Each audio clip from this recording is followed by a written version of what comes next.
Sejam bem-vindos, alunos, a mais esta videoaula do programa Gestão e Secretariado. Hoje vamos começar nosso estudo sobre normas gramaticais da língua portuguesa. Assim como nós aprendemos na aula de redação oficial, toda comunicação institucional deve prezar por obedecer ao padrão culto da língua portuguesa. Mesmo que tenhamos estudado nosso idioma desde a infância, algumas influências da língua falada, estrangeirismos e até modismos nos fazem cometer alguns deslizes quando escrevemos. Nesse módulo, vamos nos focar em solucionar estes problemas. Quando escrevemos um texto, os aspectos mais importantes que você deve observar são aqueles que dão sentido ao texto, como a clareza, a concisão, a coerência e a coesão, e aqueles que dão a forma correta ao texto, que são a pontuação, a acentuação e a ortografia. Vamos falar um pouco sobre eles? Como vocês devem lembrar, clareza significa evitar ambiguidades, evitar duplos sentidos. Por exemplo, na frase, vimos um menino com um livro sem capa na chuva. Quem estava sem a capa? O menino, o livro ou nós? A ambiguidade pode levar a enganos simples como este, mas, dependendo do tema, o prejuízo na comunicação pode ser bem mais comprometedor.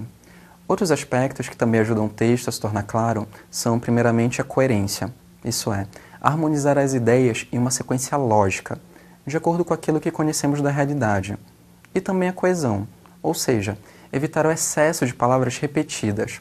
Assim os parágrafos não se tornam muito longos e as ideias principais não se perdem. E qual é a importância da pontuação e da ortografia? De modo bem simples, a pontuação indica o ritmo correto de um enunciado. Por exemplo, não escreva sobre isso, ou não, escreva sobre isso. A inclusão da vírgula altera completamente o sentido do que falamos. Quanto à ortografia, temos palavras que somente por mudar de gênero têm sentidos diferentes. Por exemplo, grama. Quando dizemos o grama, estamos falando de uma unidade de medida de peso. E quando falamos a grama, estamos falando de uma planta que usamos para cobrir canteiros. Existe ainda o caso de palavras parecidas, embora não iguais. Por exemplo, as palavras eminente e iminente. Eminente significa algo elevado, superior, enquanto iminente é algo que está para acontecer. Quando confundimos as duas palavras, poderíamos falar sobre um acidente eminente, ou seja, um acidente elevado. Como vocês podem perceber, isso não faria muito sentido. Em nosso material didático, você vai encontrar mais exemplos que ajudarão a fixar as normas do nosso idioma.